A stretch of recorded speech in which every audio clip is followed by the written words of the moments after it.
I'm not much to look at, so I figured the hat would help go through this presentation. As some of the, if there's a few developers in the room who have known me, I've been accused many times of hacking into insider data because I am traditionally very good at predicting sales by units and or revenue of individual games. And I'm able to do that through analytics. So to scroll back a bit, I've been in the video game business since 1996. Some of my early products were small, really crappy games that people didn't like. I represented a game company out of Indianapolis called Sunstorm. They built this little game called Deer Hunter. We did really well with that. So that actually taught me a very valuable lesson. It taught me that it doesn't matter how ugly the content is, as long as it was engaging and targeted to the right customer, customers will buy it. So, does this work?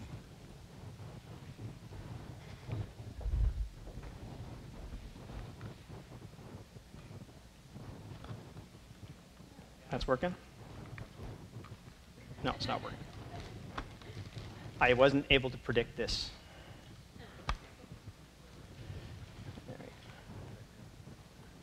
No, I'll just do it. I'll do it here. So this is what the experts are saying, and we started this. This presentation was originally designed for Germany in February. We've updated some of the data. Obviously, I know a lot of people are going to have access to the slide presentations afterwards. So though a lot of these data slides might be redundant to some of the other presentations that you have, but I'm going to try to make them more relevant to the audience. And my audience traditionally are developers. So Goji Games is a casual games publisher. We've been in the PC business for a long time.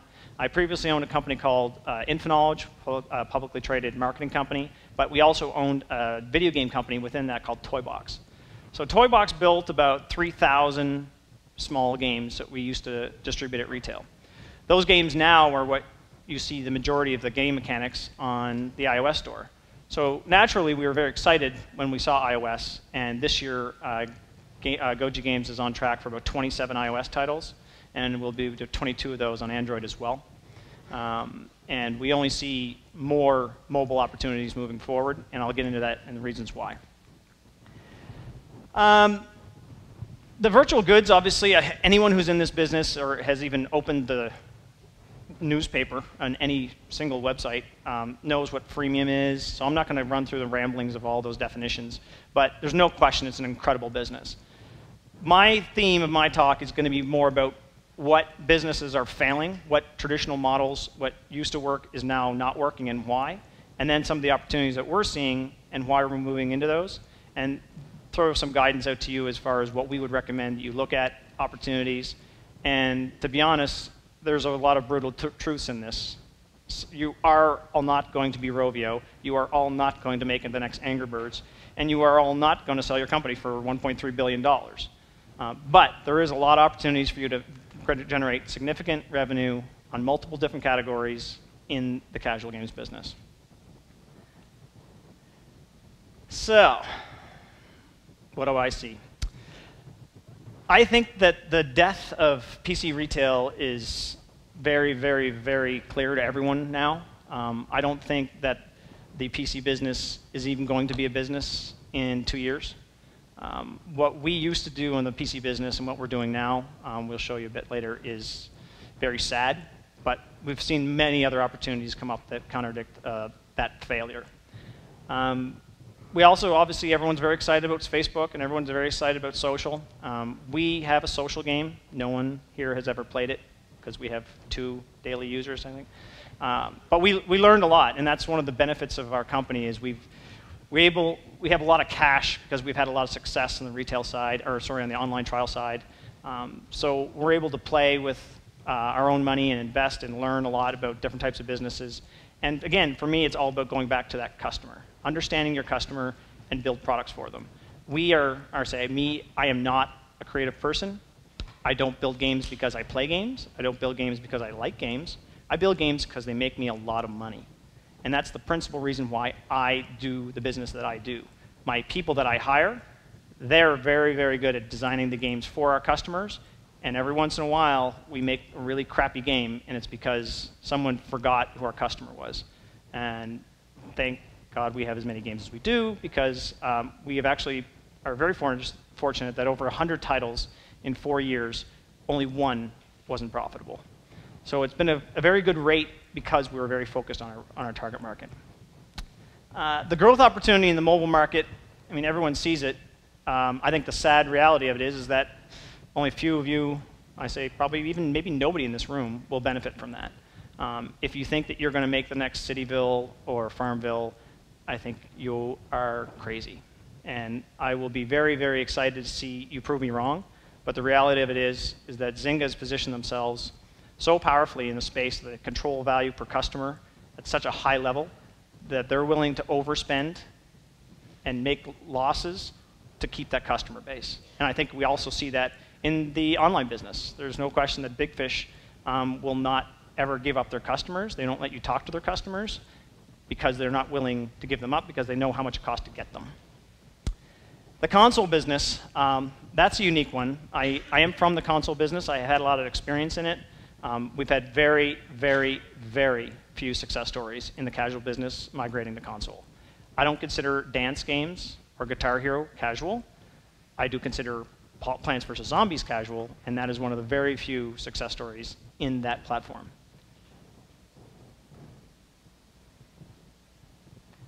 And I think we locked up. Oh, here we go. Price wars. And this is going to relate back to a lot of the retail stuff. We had some fantastic success stories in the retail business back in 2008 and 2009. One of our titles did over 500,000 unit sales.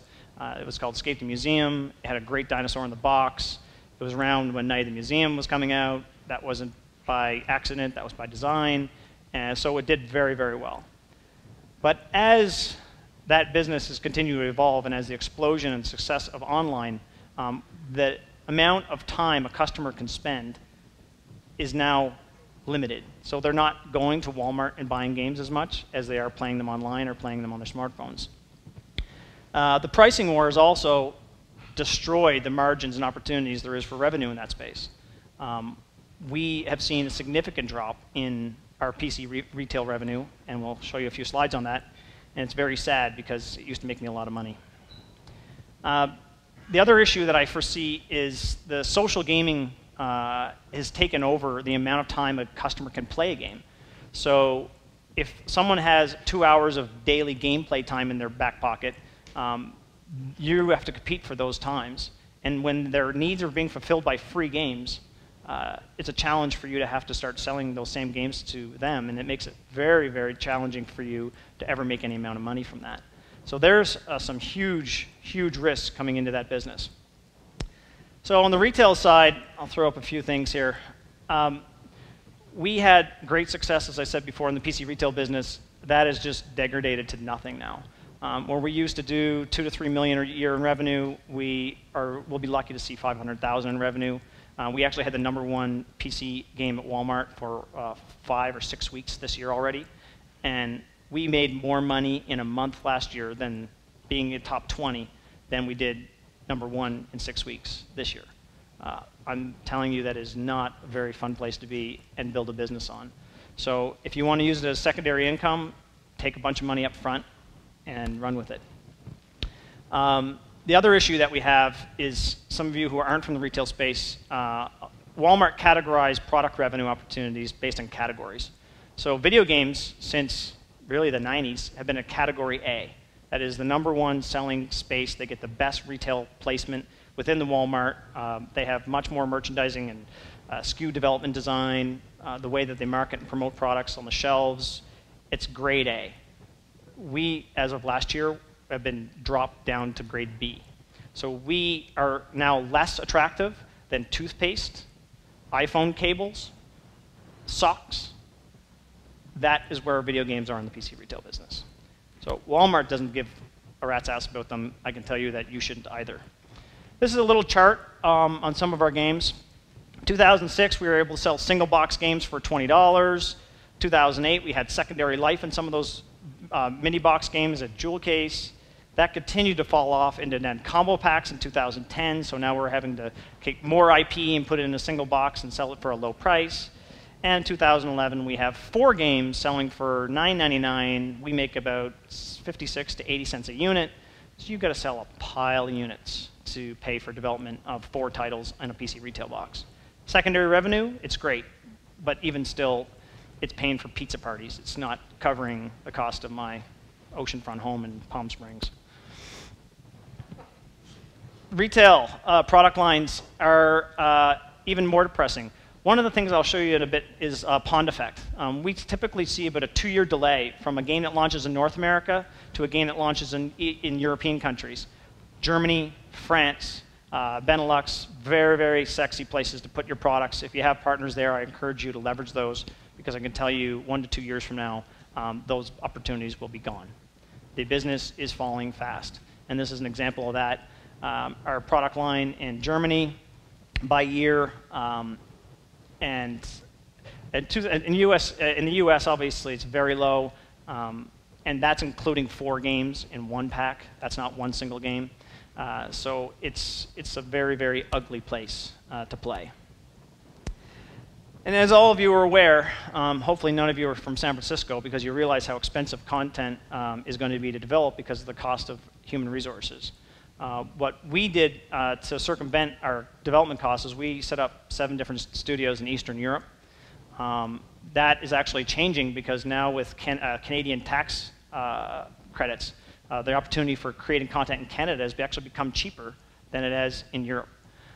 So there's an incredible opportunity for developers or publishers who are looking for content creation to have it done in Canada, because there's a much more efficient way of developing it, because you have labor costs and tax credits of up to 60%. So you can imagine a $1 million budget, and you get to save 600,000 or 700,000 of that in a tax credit, and that's refundable. You can build a very healthy business in Canada now. The quality hasn't changed either. It's only getting more competitive. If any of you were in the talk this morning, the keynote, you can see they're investing $1 to $2 million in some of these iOS titles, but they're generating 11. That's all well and good. I can talk about Angry Birds numbers as well, but the reality of it is that very, very, very few of those titles will ever see the light of day by promotion and by Apple, or ever be successful and be profitable. The goal is to make something extremely fun, make it cheap. More than $40,000 or $50,000 is a risk, and unless you are very, very smart about displacement of that risk across multiple platforms and multiple territories, you will not be able to build a business. You may have an income from a job, but I suspect that most of you would rather have a business. This is just a little effect. This we call the pond effect. This is Chart Track, which is similar to what we have in the US. And it just shows some of the top-selling games in Europe. The online business is a unique one, because I listen to everyone talk about how bad the online business is how competitive it's gotten, you can't make any money at it, and then they go to social, and they're getting destroyed. So the reality of it is, if you can't make a good game on PC, you're not going to be able to make a better game on social. The online trial business for us is fantastic. We have strategically partnered with a number of strong partners. Big Fish is obviously one of them. There's someone who was very small with a very smart team and fantastic customer service. They were able to build a fantastic business. Casual and mobile is educating a lot more customers, which is obviously going to generate a huge opportunity for a lot of you who build video games. And the failures that came in the online business came from a lot of these companies that thought that there seemed to be a lot more money there than there ever was going to be. I think the reality of it is there's about 1 million customers in the online trial business. That's not me having access to data, that's me Oracle prediction. I don't think there's more than that, and I think there's about 30,000 of those people that actually are active buyers that you can target on a month-to-month basis. So you have to now look at building your business on those customers. And I think if you look anything beyond that, you have a unique product that hits a certain bell curve. But if you look at iOS, you've got 200 million customers, and there's a huge opportunity there for taking content that works on one platform and expanding to others. I used to love my business because, as I said before, I'm not a gamer. I make predictions on our games, our themes, all based on analytics. I track a lot of data. I am a nerd with a spreadsheet. And I predict things 16, 18 months out based on that type of design and implementation that our business has built itself on. That's why when Facebook and iOS launched, Apple, they turned my business on its ear. All of a sudden, all the data that I had before didn't apply.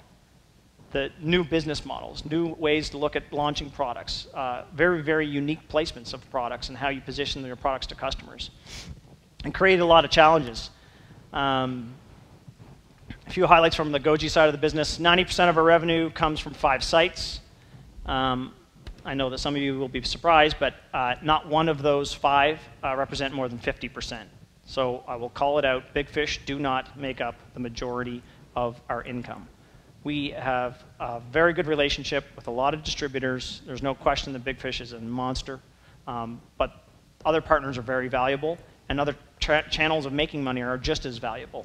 And I encourage you to not imagine that it's a one-hit show in this business anymore. CE and SE. It's a topic that everyone doesn't want to talk about, but I will, because I don't care. Collectible content is a very valuable tool. It's very valuable for a number of things. Number one, it gave us an opportunity for the companies that make really good games to price them appropriately.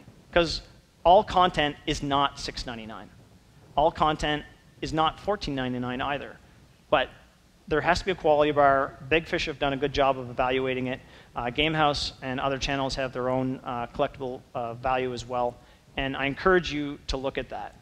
And just to give you a little insight, when we launched Empress of the Deep on iOS this a few weeks ago, we launched with a collectible version of it on iOS. So traditionally, we typically just took the regular edition, ported it to iOS, and launched it. And we were very, very happy with the returns from that. When we launched the collectible edition, we learned an enormous amount about our customers. And these customers are not 99-cent customers. Because 99-cent customers don't buy $600 to $900 iPads. They are willing to pay for premium content. So please don't be fooled that you only can sell your games for 99 cents. I would not be surprised if we start seeing $49.99, $60.99 type of games hit the App Store and are very successful. Because people will always buy their product or content that is spontaneous and fulfills a need. I referenced it to cigarettes. I know Jessica will kill me for saying casual games are like cigarettes. But no matter what the price of cigarettes are, people still seem to buy them because it fulfills a need. So CE gave us the value, so we get so much more money. And I can tell you from 3 CE launches in the last 90 days, our revenue numbers were almost in line with our SE numbers from a year ago. So we're selling the same number of units, but we're making twice the money. That's why we had a record month in May. We generated heavy 7-figure income in May because of our collectible content. And what happened was a trickle-down effect. Retailers, even though it's a crappy business now, they want to have collectible content because they want to be able to premium that in their retailers because they don't want to have to compete for $4.99 and $2.99 catch-of-the-day sales when the game's sitting at $19.99 at Walmart. The other value is iOS. Now that we see that they want collectible content, you can get a premium price and make grossing revenue for the same customer base. Because I still think it's small in iOS, but it's growing. The console business is just as bad and terrible as it always has been, unless you're Call of Duty or some of the major brands. Obviously, the licenses are very key. You can talk to Majesco. There's a company that 2 years ago was scrambling, and this year are doing a fantastic job of taking licenses and are leading categories in revenue because of their console titles. And mobile devices, they're changing everything in the way that people play, not just multiplayer and connectivity, but introducing new customers, introducing new revenue models, and leveraging spontaneous buy. And that's something that's obviously very exciting for us. When we come from the casual business, where we've had to create great games and give them away, the perception was, well, it was free, so why would I pay for it? And we had to make them pay for it. And we used to have a small percentage of customers do that. In 2006, it was 0.5%. 2010, it was 18 to 20% conversion rates. So we have educated and targeted a customer base that are willing to pay. And some of the stuff that we saw in our business, I mean, this is a list of the top 20 sellers in console market. Assassin's Creed, I know that's not casual. Zumba Fitness, I don't consider that casual. There's none, not one single game in the top 20. The reality of it is there's actually not one single game in the top 100. Plants vs. Zombies is unique. It would be the one that fits that model.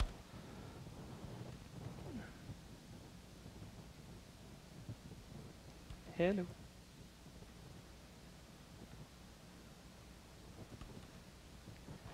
Yeah, slide is stuck maybe. I have a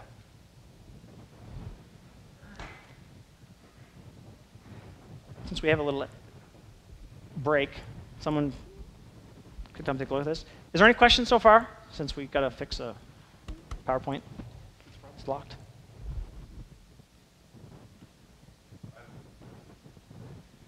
Oh, there we go. Here's a chart that we kind of take a look at in the office. And this is obviously the number of game hours by people, and it's broken down by category. A lot of this stuff is surveyed. I don't know how much you can take from it, but it's another chart that you can show an investor. Oh.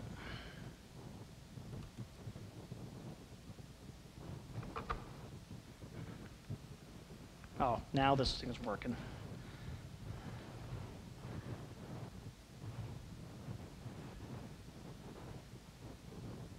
Hello.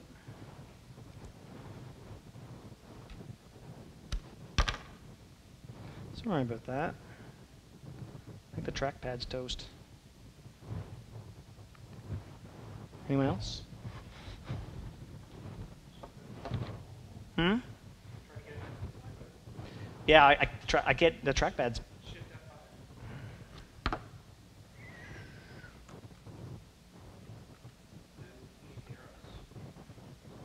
There we go. All right, so I know you've all seen this data before. I'm going to throw it at you again because it's really cool and sexy. 200 million customers on the iPhone in 2 years. That's insane. No other hardware platform has ever even tried to compete at that level. It's the fastest growing piece of equipment that we've ever been able to build product from. And it's also, to me personally, is the absolute most efficient way to buy product. I've never seen a better system to purchasing games or any content than the way that Apple's designed their system. And something that we all constantly talk about, Android, and we're still waiting for Android to fix. They need to have a system like this. iOS gamers spend almost twice as much time playing games as the average mobile gamer. I mean, it's a no-brainer, but anyone that plays games on their phones have a real reality check, because I don't play games, but I play games on my phone. And it's the ultimate 15-minute time waster. The opportunities, and this is where the brutal truth is going to come up again. We are having great success with iOS because of one reason. We've partnered with Big Fish Games. And I'm not promoting Big Fish as Big Fish. I'm promoting Big Fish as an opportunity to market. They understood our customer base, they understood our products, and they were able to target those products without Apple's involvement. If Apple does get involved, it's cake. Extra, it's bonus. The reality of it is, if you expect to throw something up on Apple, then you have the same anticipation or expectation of putting a website on the internet and expect everyone to find it. There's too many apps and not enough real estate. So the opportunities for me to you are not build games for me or build games for someone else, but there's opportunities to build content for those companies that need that and have an opportunity. You know, companies that like Storm8 and TinyCo who have done a fantastic job in grabbing a customer base and have limited numbers of content may want to have more content, so you may want to talk to them. But there's many more, and that's where I highly encourage you to look. The freemium stuff is very, very attractive. As I said, we have 27 iOS titles. We've launched 4 so far, 1 more this week. And we have 5 freemium titles. And it's going to be a very, very exciting time for us to learn, understand that part of the business, because when we have 5,000 different products in our catalog that we can now start to leverage, it's going to be an incredible growth opportunity for our business. Smartphones in circulation is up 72%. Again, I take this day with a grain of salt. I know a lot of people that have Android phones because they got them free, but they buy games on their iTouch. So it's totally up to you and how you feel the business is going. But I tell you the reality on our side is that we've never seen a more efficient way to buy and purchase content than iOS, and we're going to continue to support that heavily. RIM is not an opportunity, so I would encourage you not to look at RIM. Hopefully they're not in the room. I just think it's the wrong customer. I don't think their platform is presented well to market, and their company is going through some changes. Facebook and Apple are an incredible, incredible growth opportunity, and I think you need to take advantage of what you can do for them as an individual company. If you're a small, medium-sized business, 3 to 5 people, there's huge content opportunities for development, but I can tell you the quality bar is increasing. And some of the stuff that we saw at GDC, I can't build that type of content today. I'm not good enough. Our team isn't good enough. So it scares the crap out of me. So we are dumping as many pieces of product to market now so that we don't have to compete with those products later. And we're hoping that if the more products we create and develop now to market, generate a customer base for Hidden Object Adventure or Arcade Action with our brand, that those customers will be loyal. Obviously, Facebook is on an incredible growth path. And obviously, there's other social networks, but Facebook's the largest. On the online transaction side, here's a cool little chart on the casual games front. One of the unique things is I think casual games blends into free-to-play a lot more than this chart shows. So again, I would take that with a grain of salt. Virtual goods is a brand new business to us, so we are still learning. I can tell you what we have learned is that it's a really sexy business. It is incredible. When you give customers the opportunity to buy product, you'll be surprised at what they're willing to pay for. But when you limit their purchasing power by options, they will not purchase rather than have a percentage purchase. So when we, as I said before, the CE test that we did, when we gave the customers the option to buy either a collectible or an SE in the free-to-play in-app purchase, our take rate was way higher than it was with just a regular in-app purchase single option. And that's truly an example of what you see on the virtual currency stuff. 99 cent, $4.99, $9.99, $99 for Smurf berries, whatever. You'll be surprised what people are willing to pay given the options. And obviously, if you look at the highest grossing games in the App Store, 65% of them came from free-to-play. That just relates back to what I just talked about. Customers are willing to spend a lot of money in a product that you can let them create a relationship with. So that's one of the things from a design perspective that you have to look at. Not everyone is going to be the next Angry Birds. And not to beat on Angry Birds, but Angry Birds is successful not only because it was there early and it was a solid title, but when you have so many new customers coming to market, and all those customers are presented hardware, what's the first thing that you do when you're presented a new piece of hardware? If you buy a DVD player for the first time, you buy the best-selling movie. When you get a new music player, you buy the #1 song. Because everyone wants to just see what is #1, because everyone wants to be associated with the best. And when you have 200 million iPhones being sold every quarter, guess what? Angry Birds is going to consistently be *1 because that's the product that people buy and test first when they buy this piece of hardware that everyone keeps telling them they should purchase. So those are some of the things that you should start thinking about. And other reasons why when you see EA putting things on sale is because they're willing to generate and create a customer base. And that's what all these guys are scrambling for now. These games are worth more than 99 cents, but your customer data is worth $70 to them as a value. So they're interested in building customer bases, not so much revenue and content. So there's just a quick leaderboard. Anyone that plays social games probably recognizes most of those brands. Sadly, you'll see most of them are all owned by one company. One of the things that we were very excited about was when we saw Gardens of Time. Gardens of Time used the mechanic of Hidden Object, but it's still a collectible game. One thing that brought us as an opportunity, we have 1,400 scenes that we built with our hidden object games, and we have 22,000 assets that we use to populate those hidden object games. So that gives us a competitive advantage. So now we have an incredible amount of content that another company that wants to build a game like Garden of Time can leverage. And companies like you, who also may have those types of assets in volume, there's a great opportunity for you. So you can work with companies that have incredible access to content, user bases, and analytics, and they can leverage some of your assets. So resale, license, there's all kinds of new revenue models and opportunities for you there. So what should we do next? Should we build fart apps for RIM? Probably not. Should we give away our content and live on ad revenue from torrent sites? It's an opportunity. Torrents are big. Should we build email games for spam companies? There's a lot of spam out there, and those people like to play games too. Or you can give us all your content, and we will publish it for you. And I actually don't even recommend that, because we're not that good at it yet.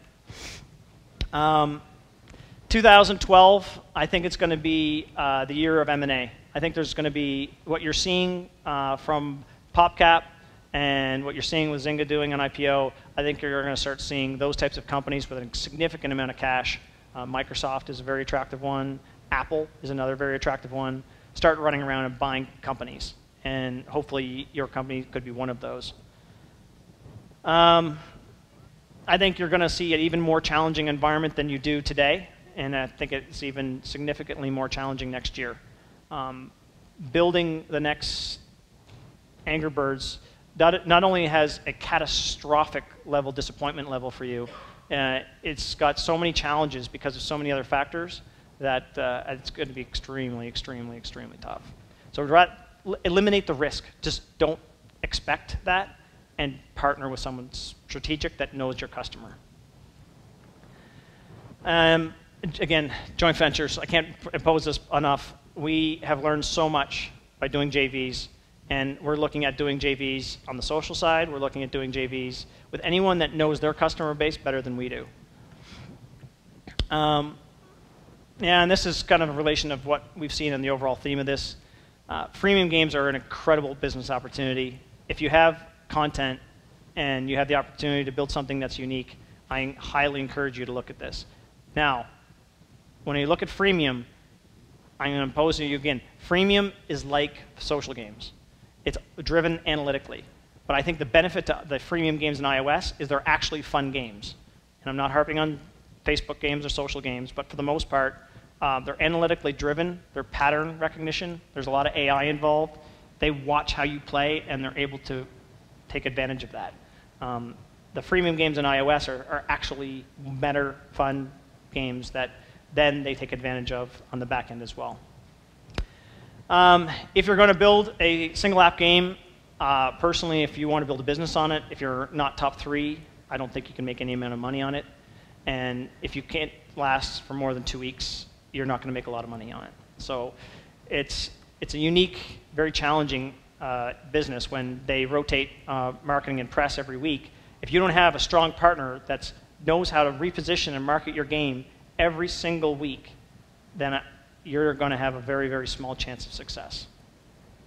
The small and indies, I think, are going to continue to fall off. I think there's going to be huge opportunities for companies that leave. So the guys who leave Facebook or leave Zynga or leave Apple, who have inside information, know how to build a business strategically, I think there's a huge opportunity there, because I think what's going to happen for the most part, those guys are either going to fail or they're going to get bought by the company they just left from, because those companies have enormous amounts of cash.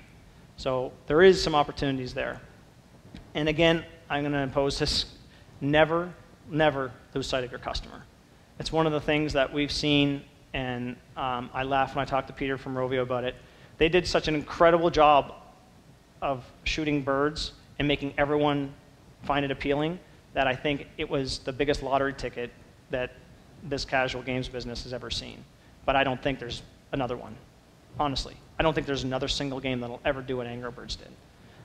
So please, be targeted in your design and don't make games for yourself. The moment that you start building a game for yourself because you think this game is fun, you are going to lose. So always, always, if your customer is over 55 female, have those people play your games. Do not have your developer play your games. That's not called testing. That's called wasting time. And the commercial success is always going to be back to having the right partners. If you don't have the right partner in every aspect of your business, if it's micropayments, if it's HR management, if it's distribution, you are not going to build a business. You're going to have a product that's going to allow you to have some income. And then you're going to go through the same cycle again. And for any of you who have been in this business and have built more than one game, you really, really know how hard it is. And if you have the opportunity to be successful, I think the only way you're going to be able to do that is through a joint venture. And I'm saying that now, moving forward. We have a lot of cash. I could have easily went to Apple and tried to do this stuff directly. I can tell you that I tried, and I failed. I learned a lesson. I ran back to Big Fish, and they were very, very good to me and allowed me to work with them and their customers. And that has created an incredible business opportunity for our business. It's created an entirely new division of our company and created a whole new set of jobs. So those things are available to every person and every business in here. So I encourage any of you to please take a look at that route. If you think you can do it on your own, I do wish you the best. But as the great oracle, I believe you will fail. And that is the brutal truth. So, thanks. How much time do we have? Questions? Anyone have questions they want to throw at me? I'm also brutally honest, and my distributors hate me because I always give way too much. But if any of you have questions in any aspect of development. Is Gogi Games a subsidiary of Gogi, or is it a... No. Gogi Games is owned by me. Gogi, the company that does the texting, licensed our name. We owned it and registered it first. Yeah. Any other questions? Could you explain again? You said you had the collector's edition and standard edition. They had a choice of buying that on in-app. In-app, and they chose more than you predicted on the... 4-to-1 collectible. Really? Yeah. I would have never imagined that. And by the way, a high percentage of those players bought both the PC version and the iPad version. Yeah. How is developing simultaneously for the download versus the iOS affecting design? It's not affecting design as much. What we've done is, obviously, when we have a large catalog, we built a lot of our products originally in Director. So we have teams that are building tool sets that allow us to import Director code and develop it in Unity. And then we have a tool set in Unity that allows us to quickly, obviously, develop for iOS and Android. Moving forward, games that are developed as freemium games are custom designs. So we've got Escape from Paradise. We've got a game called The Zombies that's going to be launching. And these are custom products that are not targeted at a female client. They're targeted at your tap pet customer, and those are the customers that we're going to focus on. Again, I talk as much as I walk this message. A customer and a product are very unique, and I don't think we can build Angry Birds. So when we build a product, we put a customer on the wall, and we make sure that our developers never forget who that is. Yeah? Do you see more opportunities for ubiquity in games? Meaning, why can't I buy a game for one device and play it on multiple devices? As I just said, we're able to sell the same game to the customer on both devices. Right, but I don't want to buy it on both devices. I want to buy it once. Yeah. And I don't think I'm capable. So I guess No. I'm wondering, do you think that is a possibility for the future? No question. I'm actually surprised that no one's able to do that right now. The ability, the content is so lean. I mean, a lot of this casual content is 2D. It's not requiring heavy back-end hardware. So yeah, I think when you're seeing announcements from Wild Tangent and Exent, who have subscription services, I'll be surprised to see them not do that type of support. Because yeah, there's no question. It's from a consumer perspective, it's very smart. From an owner's perspective, I want your money twice. Yeah. So you mentioned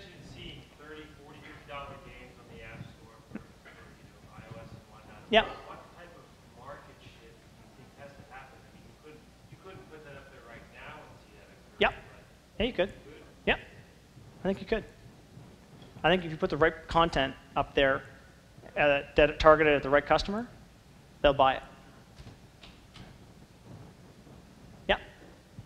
So you're very optimistic about that approach as well. The $23 on the App Store. Yeah. But you're also very optimistic about premium. Do you think both paths are going to continue? Yeah. Yeah. We've never seen such a growth cycle on hardware. So I think those customers are actually underserved for premium content, and on both models. I didn't talk about advertising a lot. I never have supported advertising models, and I know that a lot of companies have advertising businesses and support games that way. But just from a psychology perspective, as soon as you give something away, unless it's like a freemium type of product where you make someone put sweat equity and brain equity into something that they have to then continue using current virtual currency, I don't think ads will be the driver of that content. Yep. How important is it to build a database of customer information so that you know exactly who is playing your games and what's that potentially worth? I think it's the most valuable thing that you do. If you're building freemium games, I think that's the only reason those businesses are successful, is because they have a very, very good way of deciphering that content on the back end. And right now, I think those customers are worth between $40 and $70 each, and I think that'll actually increase over time. Netflix is valuing their customers at $600. Facebook's valuing their customers at $40 to $50. Zynga's valuing their customers at $70. I think you're going to see companies like TinyCo and similar companies valuing their customers north of $100. Yeah. Yeah. You have, since a lot of your target customers, females my age, you have many people on your staff working, developing, and testing games, like not a 25-year-old guy who's wasting time. How much is it reflected in your workforce? Well, again, due to the nature of our relationship with Big Fish, we leverage them more than we leverage ourselves. We have our own customers that play our games, and it's the typical friends and family type of moms and grandmoms that play them. And I know this is a very bad reference, but I'm actually in the same category because I don't play games. And my developers stand over me. I can hear their teeth grinding because they're like, "It's right there. How come you can't click on that? Like, it's right there. You can't solve that puzzle. You're an idiot." But I represent that same demographic for customers. So it's fun. It's fun when I get stuck together with my wife and or my daughter. My 11-year-old come in and would solve a minigame in 10 seconds, which we stared at for 15 minutes. Other than like age, sex, and kind of socioeconomic status, what do you think are really important individual demographic characteristics that would make us understand you? That's a good question. I think understanding the hardware of which they play is going to give you a better understanding of the socioeconomic opportunity. So what made me very interested in iOS was not only its growth, was that a customer can go buy a PC for $100 today, but a customer is willing to spend $700 because it's an iPad. So if that's the case, then they're going to be willing to pay for more content. And some of the things that we're finding out from the PC business is that we have not only a very loyal customer base on the trial side, we have a very, very aggressive customer base in purchases. You would be astonished at how many games the early adopters on the trial sites are buying a month. Astonished. Whatever you think it is, I bet you it's double that. So it's an incredible opportunity, which is why, as people continue to think that sites like Big Fish and Real Arcade and whoever are failing, they're not at all. That business opportunity is growing. You have to be able to be smart enough to target that customer and give them the right content. But I guess the question is, how do you, can you pinpoint what is the difference between a customer that buys that much and a customer that doesn't? We can't, only because we're not allowed to have contact with our customers. But if you were a company like Tiny, if I was TinyCo and I had their database, it'd be like with the Wizard in Oz. I'd be jumping around everywhere because I would have so much access to data and learn it that, yeah, it would be very interesting. I think that type of ability is invaluable. And that's where I think those companies are able to raise their money from because of that opportunity. I mean, that's incredible intelligence, competitive intelligence. And to be at that point, it's not even content specific. You know, it doesn't matter if it's Angry Birds or Cityville. If you have customers and you have the ability to track those buying patterns, then you can sell them anything. Anyone else? Anyone? Anyone? Cool. Well, I think we have a few more minutes. I can't dance, so unless you ask questions, it's going to get ugly. Yeah? What percentage of the audience they might be and how important they are? Let's say, if you had 1 million customers on a website, I thought the whales would make up less than 5% of that customer base, but I bet they would represent more than 45% of your revenue. They're very, very valuable customers, and we don't want to piss them off. Yeah? It's like to see the death of PC casual games in about 2 years. Yeah. I wondered what you recommend to companies not focused on, say, hidden object PC games. Well, I would highly recommend looking at iOS. And we never anticipated customers would play hidden object games on an iPhone. And we were wrong.